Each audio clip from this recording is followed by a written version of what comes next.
problems. Now, there are two scenarios about this. One says that this is an empowering, emancipatory thing, that you could see all of these things, and we are now seeing and knowing much more about what actually goes on. And there's another, much more pessimistic scenario, which is semi-Orwellian, saying that this is actually an extremely good way, this image war, to manipulate people on a much wider scale. How do you see the dynamics of this image thing? Well, it is, I mean, from the beginning, say with the concept of embedded journalism, it was just this demonstration of extreme corruption of the media. I mean, no honest journalist would ever agree to be embedded in the military unit. I mean, that's saying I'm not going to be a journalist. I mean, if you're living and spending your time with a Marine battalion, you're going to see life from their point of view. You can't help it. Just ordinary comradeship, or sharing of experiences, or coming under fire, or whatever it may be. You're going to be reporting the war the way the Marine battalion wants to see the war. So the concept of embedded journalists is so grotesque, you can't even talk about it. Actually, many of the journalists, I don't know how many, but a lot of journalists just refused. Some of them happen to be personal friends. One of the top the major Middle East correspondent for one of the major television channels is an old personal friend, and he refused to be embedded. He just traveled by himself, and they just didn't run his reports because he wasn't embedded. So he was telling what it looked like from some other point of view. So on the one hand, there's been a tremendous effort to control the picture. On the other hand, it isn't easy to do. I mean, there's too many sources of news and information now. So if people are, energetic enough, they can turn on Al Jazeera and get a different picture. That's one of the reasons why the U.S. keeps trying to shut it down. I mean, there's a very almost comical struggle going on between the United States and Qatar. Qatar is a dictatorship. The United States is supposed to be a democracy. The United States is trying to force Qatar to shut down Al Jazeera. And the Emir of Qatar is probably having fun, but he gives press conferences in Washington, which nobody ever reports, but they're kind of very funny. He gets some, in which he lectures the American media on freedom of the press. He says, well, there is this concept of freedom of the press, which we believe in Qatar, so we're going to let it go. And meanwhile, Colin Powell's trying to get him to shut it down. But it's just too hard. In fact, the U.S. keeps bombing their headquarters. They bombed their headquarters in Kabul just before the U.S. Northern Alliance came in, so they wouldn't report. And they did the same in Iraq, and they kicked them out of Fallujah, and so on and so forth. But you just can't control it anymore. There are just too many sources of information, and when something leaks out and becomes prominent, and you don't say anything about it, you've lost any hope of being taken seriously. So things do get through. That's how the torture stories came about. So on the one hand, and there are plenty of journalists who do have professional integrity. I mean, even the ones who are embedded. They're not completely controlled. A lot of them really take their job seriously. So it's a very hard system to completely control. What you can control is the ideological framework, because that comes from the editorial offices and from the intellectual classes, and they are extremely disciplined. So you just don't get any questioning on things like, say, bringing democracy.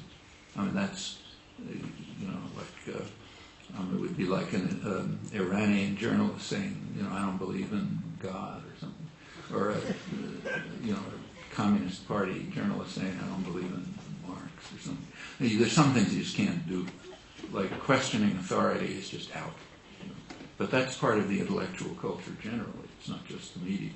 On the other hand, describing what's happening in front of your eyes, that's a lot harder to control, even if you're embedded. So there's very strict ideological control, but plenty of information leaking out. And that's, an inherent problem that even the best controlled media can't stop. I mean, take, say, the Russians during the pre-Gorbachev, before the beginning of opening up. If you look back at the Russian, some of you are old enough, you may remember how it was reported here, but I looked at the Russian journals in the early 80s to see how they're reporting the Afghan war. And they were reporting it pretty critically. I mean, this is under strict communist rule. But the Communist Party was sharply condemning the media because they were unpatriotic. Like they would show pictures of, Russian soldiers being in miserable conditions and everybody hates them and so on and so forth. And that wasn't the official picture you were supposed to present. It's supposed to be a picture of liberation.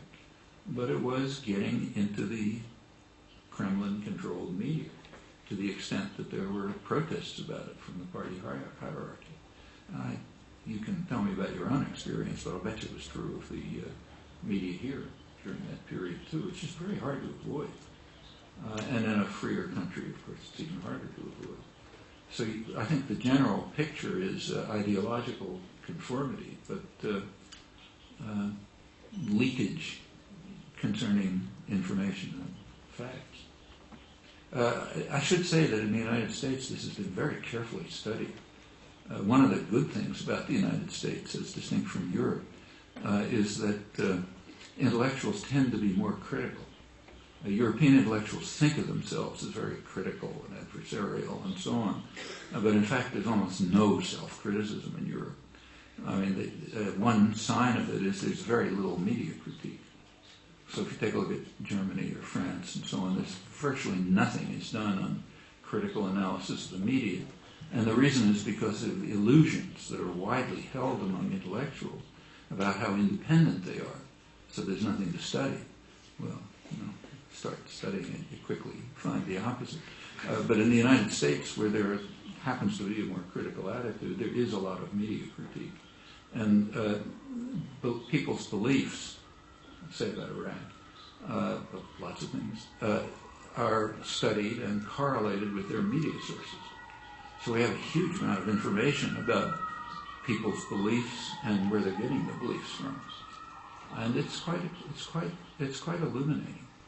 It turns out that Americans are off the international spectrum in their beliefs about Iraq. So even today, a large number, probably close to half, believes that Iraq had weapons of mass destruction, and that Iraq was tied with Al-Qaeda and that was involved in 9/11 and so on.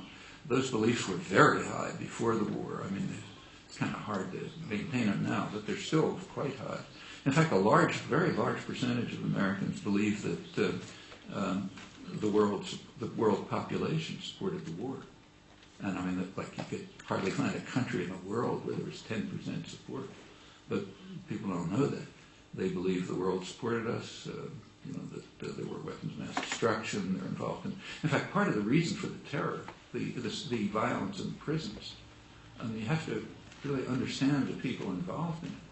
The people carrying out the violence in the prisons are trained to believe that the people who they're torturing are the people who attacked the United States on September 11th. We're getting revenge. Look what they did to us. Now we're going to do it to them. That's the attitude that's ingrained in people, particularly in soldiers, where you can indoctrinate them more effectively. But it's a large part of the population, and I think that's the source of the general culture of terror and torture in the prisons. But those beliefs are still held, and and of course, as you would expect, having those beliefs and supporting the war are very closely correlated, which is sensible. And if you have those beliefs, it makes sense to support the war. And they've also been traced to news sources. So it turns out, I don't know, those of you who know the United States, one of the popular television channels is called Fox News, very right-wing channel, which plenty of people watch, maybe a majority, or plurality at least. But people who get their news from Fox News, about 80% of them have some totally crazed belief, which nobody in the world has. And it sort of goes down. People are getting their news from the New York Times, the mainstream elite press, about 50% have some crazy belief. Those who are getting it from National Public Radio, which is considered the independent intellectuals channel, about 25% have crazy beliefs that nobody in the world has. And this is excluding another part of the population which doesn't use any of these news sources.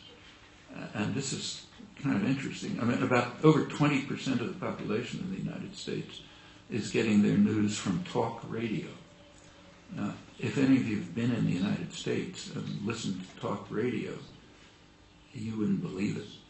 I mean, from the part of the effort to break down the 60s dissidents was a major effort on the part of the right-wing foundations to buy up radio, because a lot of people listened to it. And they were able to take the talk radio. I don't know if you have this here, but there's this, you have a person running the radio program. People call in and they talk up and back and so on. The people who run it are so, you can't even call them right-wing. They're in a different universe. I mean, there's just nobody like them in the universe. But they run talk radio. And that is the source of news for about 20% of the population.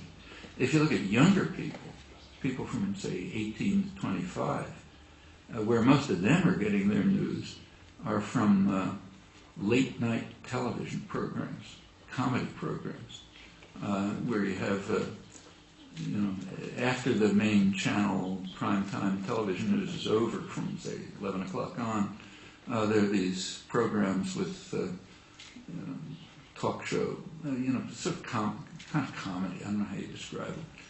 If any of you have seen it, you know what I mean. But there's a little bit of information scattered around it. That's one of the main sources of news for younger people. So the media is a complicated story, but a lot is known about it. On the other hand, by now there are plenty of alternative media. So lots of people are just getting their information from the internet or from activist groups or other sources, and they have a very different picture of the world. And that you just can't control. And that's right at the core of the social movements. I mean, all of the social movements, their organizing and their interaction and so on, is internet-based by now.